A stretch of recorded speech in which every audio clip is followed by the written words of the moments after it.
பேரன்பு மிக்க பக்த கோடிகள் அனைவருக்கும் முருகனடியார்கள் சீனிவாசன் விஸ்வநாதனின் பணிவன்புடன் வணக்கத்தை தெரிவித்துக் கொண்டு நமது சேனலில் புதிய தொகுப்பாக ஸ்ரீரங்க மகாத்மியம் திரு கிருஷ்ணபேமி அண்ணா அவர்களின் தெய்வீக அருளை உங்களுக்கு வழங்குவதில் பெருமைப்படுகிறேன். வணக்கம். முருகனடியார்கள் சீனிவாசன் விஸ்வநாதன்.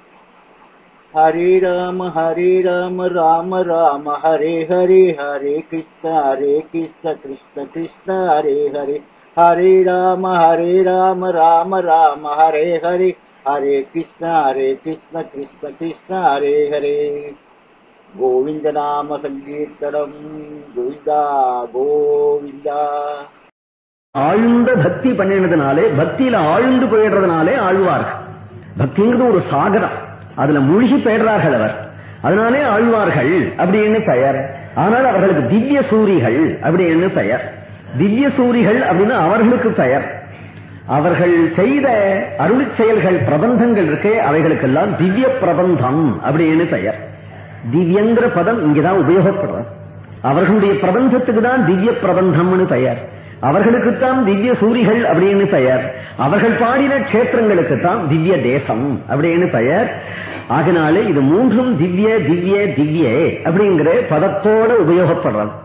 மகரிஷிகளே தர்மங்களை சொன்ன மனு முதலியவர்களானவர்கள் தர்மங்களை சொன்னா வேதம் கண்ணுக்கு தெரியாத தெய்வத்தை காட்டுறது, புரியாத பாஷையில சொல்றது.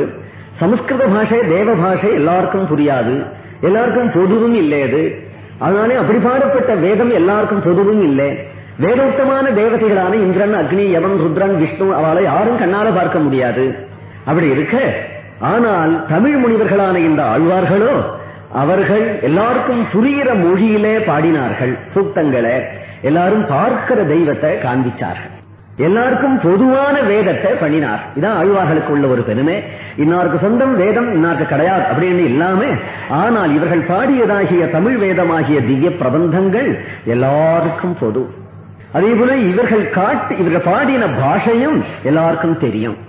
இவர்கள் காட்டின தெய்வமும் ஸ்ரீரங்கம் திருமலை அப்படின்னு பிரத்யட்சமா பார்க்கிற தெய்வத்தை காண்பிச்சு விட்டார்கள். யாரோ இந்திரன் அப்படின்னு சொல்லிவிட்டா புரியாது, வேதத்தை தான் நம்ம நம்பணும். ஆனால் நேர கண்டேனே அப்படின்னு சொல்றார். திருவல்லிக்கேணி கண்டேனே, நான் போய் பார்த்துட்டேனேன்னு தைரியமா சொல்றார். நம்ம நம்பணும், அவ்வளவுதான். காட்ட முடியும், கண்டுட்டேன் அப்படிங்கிறார். காட்ட முடியும் கண்டுட்டேனால் கடவுள் இருக்காதானா? காட்ட முடியும், உனக்கு தான் நம்ப முடியாது. ஏன் காட்டணும்? வாயேன் அழைச்சணும் போறோம், பகவான காட்டும், ரங்கநாதனை காட்டும். இருக்காரே கடவுள், பேசிட்டு இருக்காரு. இன்னைக்கு எல்லா பக்தாலையும் கூப்பிட்டு அபயகஸ்தத்தோட நின்றுண்டு 1000 பக்தாளோட முகம் கொடுத்து பேசிட்டு இப்படி நிக்கிறதும் அப்படி நிக்கிறதும் விசாரிக்கிறதும் இன்னைக்கும் பிரத்யட்சம். அந்த எண்ணத்தோட பார்க்க, காட்டுவார் காட்டி பார்க்கணும். வெறுமனை பார்த்தா வேடிக்கையா போயிடும். காட்டுவார் காட்டி பார்க்கணும். காட்டுவார் பின்னாடி இருந்து பார்த்தா விசாரிக்கிறது நன்னா தெரியும். அத்தனை பேரே அவர் விசாரிக்கிறாரு, எல்லாரோடையும் பேசுறாரு, விசாரிக்கிறாரு. அதனால இது பாருடான்னு காட்டவும் முடியுமா? நம்ம விசாரிக்கிறார், பேசவும் பேசுறார். அவளுக்கெல்லாம் ஏன் தெரியலன்னா, பிரேமாஞ்சன சுரித பக்தி விலோச்சனேன, அது பார்க்க வேண்டிய கண்ணு வேற, பக்திங்கிற கண். அந்த பக்திங்கிற கண்ணால பார்த்துட்டையானால் பேசுவார். அப்படிங்கறதுனால திவ்ய தேசங்கள் நிறைய கஷேத்திரங்கள் 1000 இருக்கு, ஆயிரக்கணக்கான கஷேத்திரங்கள் இருக்கு. அதுல பொறுக்கி எடுத்து திவ்ய தேசம்னு ஆழ்வார்கள் பாடினது இருக்கு. கஷேத்திரங்களுக்குள்ளே திவ்ய தேசங்களுக்குள்ளே எது சர்வசிரேஷ்டமானதோ அதை சொல்ல வேணும் அப்படின்னு கேட்கிறா. இப்போ அதோட்சகஸ்ய தேவஸ்ய லோகேஸ்மின் தேசிகோத்தமா. எல்லாரும் அஜ்ஞானிகளுக்கு கூட எப்படி தரிசனமாகும்? அதோட்சஜன்னா ஞானிகளே பார்க்க வேண்டியவன் அப்படின்னு அர்த்தம். கண்ணை திறந்துட்டு பார்க்க முடியாது, கண்ணை மூடினாத்தான் பார்க்கலாம் அப்படின்னு அர்த்தம். அதோட்சஜன்னு பகவானுக்கு ஒரு பெயர். கண்ணை மூடினு ஞானிகள் பார்ப்பா, கண்ணை திறந்துதான் அஜ்ஞானிகள் பார்ப்பா. அஜ்ஞானிகள் கூட பார்க்கிறாப்புல பகவான் கோவில்ல தானே எழுந்துருள் இருக்கிறான். கோவில்ல போனா திருடன் பார்க்கலாம், முரடன் பார்க்கலாம், மலேச்சன் வந்தாலும் பார்க்கலாம், நம்பிக்கை உடையவன் பார்க்கலாம், நம்பாதவன் பார்க்கலாம், பாதி பார்க்கலாம், புண்ணியவான் பார்க்கலாம், பக்தன் பார்க்கலாம், அபக்தன் பார்க்கலாம், எல்லாரும் பார்க்கலாப்புல கோவில்ல தானே இருக்க. அத்தகைய கோவில் இருக்கிற பகவானே நம்ம நம்ப தெரியல. நான் நேர காட்டு நம்புறேன்னு சொல்றா இல்லையா? நேரதான் காட்டுறோமே. அப்போ நம்ப தெரியலன்னா அப்போ வேற நேர பார்க்காதது என்ன நம்ப போறான்? பிரம்மாதி தேவவரியானாம் முனீனாம் யோகினாம் அபி துர்லபம் ஸ்ரீதரம் விஷ்ணு சாட்சாத் பஸ்யம் திரை நரகாகா. கோவில்ல தான் பகவான சுலபமா பார்க்கிறாளா? பிரம்மாதி தேவர்களுக்கு கூட துர்லபமான பகவானே ஆனால் கோவில்களிலே அஞ்ஞானிகள் கூட சுலபமாக பார்க்கிறார்கள். கைங்கரியம் பண்றதுக்கு நமக்கு ஒரு வாய்ப்பு கிடைக்கிறது. வைகுண்டத்துல போய் கைங்கரியம் பண்ண முடியுமா? கோவில் இருந்துட்டா நம்ம ஆசையா போய் தீபத்து கூட பிடிக்கலாம். இவ்வளவு பூவை பறிச்சு மாலையை கட்டி கொண்டு கொடுக்கலாம். ஒரு முட்டை எண்ணெய் எடுத்துட்டு போய் ஒரு தீபம் ஏற்றிட்டு வரலாம். வாசல்ல கூட்டி கோலம் போடலாம். சமயத்துல சொருவாள் தூக்கணும்னாலும் நம்மள தோல் தூக்கிட்டு ஓடலாம். கைங்கரியம் இங்கதானே பண்ணலாம். பகவான் கோவில தானே கைங்கரியம் பண்ணலாம். நாம் கைங்கரியம் பண்ணணுங்கிறதுக்காக தான் பகவான் கோவில இருக்காராம். அவருக்கு வைகுண்டத்துல வசதி இல்லாம நம்ம கோடியில இல்ல. நம்ம தெரு கோடியில ஒரு கோவில கட்டின்னு இருக்கிறார். வைகுண்டத்துல வசதி இல்லை, வாடகை ஜாஸ்தியா போயிடுத்து இங்க வந்துட்டா. நம்ம அதுக்கு பக்கத்துல இங்க பிளாட் சுலபமா கிடைக்கிறது அப்படின்னு வந்துட்டாரு நினைச்சுக்க வேண்டாம். ஏனால் பெரிய பெரிய கோவில் இருக்கிற பெருமாள்லாம் டவுன்ல போய் ஒன்று கொடுத்துனா இருக்கா. இது பெரிய பெரிய பெருமாள், பெரிய பெரிய கோவில். மனுஷாதான் பெரிய வீடெல்லாம் விட்டுட்டு பம்பாயில போய் ஒன்று கொடுத்துனா இருக்கா. பெருமாளா என்ன பண்றாரு தெரியுமோ, இது பம்பாய் மாதிரி இங்கேயாவது கிளம்பி போயிடுறேன். இந்த கிளம்பி போனா ஒரே ஒரு கோவிலுக்குள்ள எல்லா சாமியும் ரூம் கொத்தரா உட்காந்து, அது சிவன் கோவிலா, விஷ்ணு கோவிலா, ஐயப்பன் கோவிலா, சுப்பிரமணியர் கோவிலா, ஒண்ணுமே தெரிய மாட்டேங்கிற. 10 பேர் சேர்ந்தா ஒரு கமிட்டி, 10 பேர் 10 பக்தாள் இருக்கா. அதனால 10 சாமிக்கு சேர்ந்து ஒரே கோவிலை கட்டி விட்டு ஒவ்வொரு ரூம்ல ஒரு சாமி வச்சிருந்தா ஆகமமோ சைவாகமோ வைஷ்ணாகமோ எதுவும் முக்கியம் இல்லை. ஏன்னா 10 பக்தாள் சேர்ந்திருக்கா. 10 பக்தாளுக்காக பகவான் அங்க வந்துட்டார். எல்லா மூர்த்தங்களும் இருக்கு. ஏன்னா ஏன் அப்படி இருக்கிறா? பம்பாயில எல்லா வருஷங்களும் அப்படித்தான் வீடு இல்லையா? நான் வீடு இருக்கா அவளுக்கு. இங்க பம்பாய்க்கு எதுக்கோ உத்தியோக நிமித்தமா வந்திருக்கார் பெருமாள்லாம், மனுஷாலாம் வந்திருக்கிறது மாதிரி. ஆனாலும் ஒவ்வொரு ஒன்று கொடுத்தனார். ஏன் வந்திருக்கிறார்? இல்லாத போனா அங்க பம்பாயில் இருக்கிறவாளுக்கு ஒரு கைங்கரி செய்யற பாக்கியம் கிடைக்காது. அப்புறம் அவள் இங்கேருந்து ஸ்ரீரங்கம் வந்தா தான், குருவாயூர் வந்தா தான், அவன் திருப்பதிக்கு வந்தா தானா, அப்புறம் அவன் என்ன பண்ணுவாப்பா? அதனால அவன் வருது சிரமம். அவளுக்கு லீவு கிடைக்காது. பெருமாளுக்கும் லீவு கிடைக்கும். பல பேர் ரூபம் எடுத்துக்க முடியும். ஆனா ஸ்ரீரங்கத்துல ஒரு ரூபம் இருக்கட்டுமே, அமெரிக்காவில் ஒரு ரூபம் இருக்கட்டுமே. பல பேர் அமெரிக்கா போயிட்டார். அதனால ஸ்ரீரங்கத்திலையும் எடுத்துக்கிறேன், அமெரிக்காவிலையும் எடுத்துக்கிறேங்கிறார். அங்க ஒரு ரங்கநாதர் கோவில் வந்து எடுத்து தப்பு இல்ல. பக்தி எங்கேயும் எந்த தேசத்திலையும் எந்த காலத்திலையும் யாரும் பக்தி பண்ணலாம். தத்ரதிஷ்டாமி நாரதா, நீ பக்தி பண்ணிட்டியானா அந்த இடத்துல இருப்பேன் அப்படின்னு சொல்றார். வெங்கடாச்சல மகாத்மியத்திலேயே சொல்லி இருக்கு. மிளேச்சர்கள்லாம் திருப்பதி வெங்கடேஸ்வரர் தீபாந்தரங்கள் எல்லாம் வெங்கடேஸ்வருக்கு கோவில் ஏற்படும் அப்படின்னு புராணத்துல சொல்லியிருக்க. இன்னைக்கு நடக்க புராணத்துல சொல்லியிருக்கா வெங்கடேஸ்வருக்கு கோவில் ஏற்பட போறது அப்படின்னு.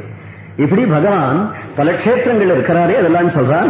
நைவிஷே புஷ்கரே செய்வம் ததா பதரிகாஸ்ரமே சாலகிராமே வெங்கடாத்ரௌ சிம்ஹாத்ரௌ அபி அகோபிலே புண்டரீகே ஜெகநாதே ஸ்ரீமுஷ்ணே சம்பகேவனே கும்பகோணே நாகபுரியாம் மதுராயாம் ரிஷாச்சலே தோதாத்ரௌ தந்திபுரியாஞ்ச மகேந்திராட்சே மகீதரே சேதௌஜ தர்பசயனே புண்ணியே அனந்தவனே ததாகா ஏவம் பகுசகஸ்திரேஷு புண்ணியக்ஷேத்ரேஷு மாதவः அர்ச்சாவதார ரூபேண சந்நிதத்தே கிருபாநிதி.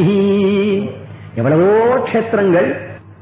நைமிசாரண்யத்தில் இருக்கிறார், புஷ்கர கஷேத்திரத்துல தீர்த்தநாராயணனா இருக்கிறார், பத்ரிகாசிரமத்தில் நரநாராயணனா இருக்கிறார், சாலக்கிராமத்தில் இருக்கிறார், வெங்கடாத்ரியிலே வெங்கடாச்சலத்திலே ஸ்ரீனிவாசனாக இருக்கிறார், சிம்ஹாச்சலத்தில் இருக்கிறார், அகோபிலத்தில் அழகிய சிங்கரா இருக்கிறார், பண்டரிபுரத்துல பாண்டுரங்கனா இருக்கிறார், புருஷோத்தமன் ஜெகநாதத்துல புருஷோத்தமனா இருக்கிறார், ஸ்ரீமுஷ்ணத்துல வராகனா இருக்கிறார், சம்பகாரண்யங்கிற மன்னார்குடியிலே ராஜகோபாலனா இருக்கிறார், கும்பகோணத்திலே சார்கபாணியா இருக்கிறார், நாகப்பட்டினத்திலே சுந்தரராஜனா இருக்கிறார், மதுரையிலே கூடலழகரா இருக்கிறார், ரிஷாச்சலத்திலே சுந்தர பாகுவா இருக்கிறார், திருமாலிருஞ்சோலையிலே சுந்தர பாகுவா இருக்கிறார், தோதாத்ரியிலே வானமாமலையா இருக்கிறார், ஸ்ரீவில்லிபுத்தூரிலே கோபாலனகா கேசவனா இருக்கிறார், திருக்குறுங்குடியிலே நம்பியாக இருக்கிறார், தர்பசயனத்திலே ராமனாக இருக்கிறார், திருவனந்தபுரத்திலே பத்மநாபனாக இருக்கிறார்.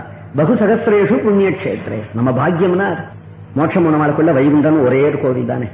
தேவாளுக்கெல்லாம் க்ஷீராப்தின்னு ஒரே ஒரு கோவில் தானே. நமக்கு பத்தியலா நம்மத்துல எவ்வளவு பிரியம் வச்சிருக்காரு பெருமா. 33 கோடி தேவாளுக்கு ஒரே ஒரு கோவில் கொடுத்திருக்கார். திருப்பி க்ஷீராப்தி தான் போகணும், தரிசனம் கிடைக்காதா. ஸ்ரீரங்கம் போனா கூட கிடைக்கும், க்ஷீராப்தி போனா கிடைக்காது. ஆனால் நமக்கு இப்படி தடிக்க விழுந்தா உத்தமர் கோவில், இப்படி தடிக்க விழுந்தா ஸ்ரீரங்கம், அப்படி தடிக்க விழுந்தா சத்தியகிரின்னா விழணும். அங்கங்க வளைச்சு கட்டுறார். ஏன்னா நம்ம கையில பிடிக்க விடாம ஓடுவோம். அதனால அங்கங்க வளைச்சு கட்டுறார். எங்க போனாலும் போயிட்டே இருந்தாக்க என்ன கை பிடிக்கலாம், அவகாசம் இருந்தா இறங்கி பார்க்கலாம்.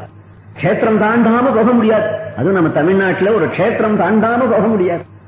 அப்படி அங்கிருந்து இருக்கிறதுனால ஏவம் பகுசகஸ்திரேஷு புண்ணிய கஷேத்ரேஷு, இத்தகைய ஆயிரக்கணக்கான கஷேத்திரங்கள் அங்கங்க இருக்கு. இந்த கஷேத்திரங்கள்ல எது சர்வசிரேஷ்டமான மூலமான கஷேத்திரம்? தேஷு கஷேத்ரேஷு கிம் சிரேஷ்டம் தேஷு தீர்த்தேஷு கிம் வரம் அஸ்மாக்கம் ஸ்ரோது காமானாம் வத தேசிய புங்கவா கஸ்மின் கஷேத்ரே கிருபா சிந்துகு சுப்ரசன்னோ வரப்பிரதா சந்நிதத்தே சதா விஷ்ணுகு வதத்தும் குரு புங்கவா. எல்லா கஷேத்திரத்தை காட்டிலும் எல்லா தீர்த்தங்களை காட்டிலும் எது முக்கியமோ எது பெருமையுடையதோ அதை சொல்லுங்கள். வாசயோக்கியம் மகர்ஷினா ஸ்ரீரங்கவாசே ரமதாம் மனோமினார் ஆதிசங்கரர். ஸ்ரீரங்கவாசம்னா ஸ்ரீரங்கவாசம்னா யாருதான் ஆசைப்பட மாட்டான். 2 பக்கத்துலயும் காவேரி ஜிலிஜு எங்கெல்லாமோ ஜிலிஜிலுன்னு இருக்குன்னு போறாளே. அப்பேற்பட்ட சர்வ வசதிகளும் இருக்கு. கோவிந்த புஜகுப்தாயான அப்படி கட்டி அணைச்சு பகவான் காப்பாத்துறான். இன்னைக்கும் வெளி உலகம்னு வந்தா தான் வம்புகள் தெரியும். பாதச்சாயா சுகாவர்த்தகன்னு பெரிய பெருமாளுடைய திருவடி நிழல்லையே சுகவாசம் பண்ணலாம். அப்படியாக்கும் பகவான் காப்பாத்துறான் இல்லையா? ஆனா எல்லாத்தையும் காட்டிலும் ஒசத்தியம் ஸ்ரீரங்க வாசம்ங்கிறது. வாசயோக்கியம் மகர்ஷீனாம் வைஷ்ணவானாம் மகாத்மனாம்.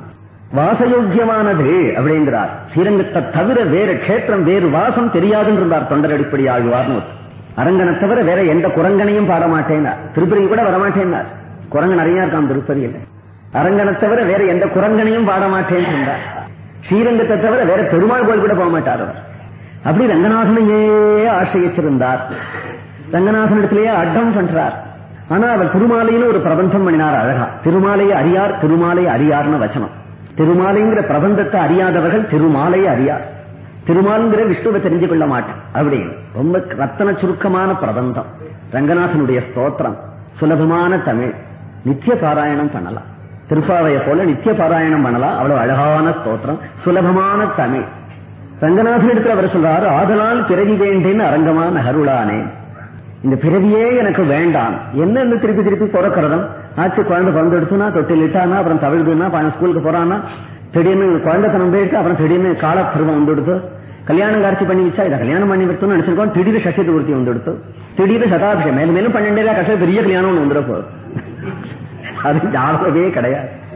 ஏனால் இந்த கல்யாணத்துக்கும் கீத்து வேணும், அந்த கல்யாணத்துக்கும் கீத்து வேணும், இந்த கல்யாணத்துக்கும் வாசல்ல கொண்டு போட்டிருக்கா மூங்கில், அந்த கல்யாணத்துக்கு மூங்கில் போட்டிருக்கா, இந்த கல்யாணத்துக்கும் பானை வாங்கிட்டு வர உபாசனை கொண்டு, அந்த கல்யாணத்துக்கும் வாங்கிட்டு வர, இதுக்கும் கோடி புது துணி வாங்கிட்டு வர, அதுவும் புது துணி வாங்கிட்டு வர. இதுக்கும் மீண்டும் அடுத்த தெய்வீக இறை அருட்பகுதியில் உங்களை சந்திக்கும் வரை உங்களிடமிருந்து விடைபெறுவது முருகனடியார்கள் சீனிவாசன் விஸ்வநாதன். வணக்கம். வெற்றிவேல் முருகன் கரோகரா, வள்ளிமலாள கரோகரா, கச்சியம்பதி சண்முகநாதன் கரோகரா. ஹரே ராம ராம ராம ஹரே ஹரே, ஹரே கிருஷ்ண கிருஷ்ண கிருஷ்ண ஹரே ஹரே.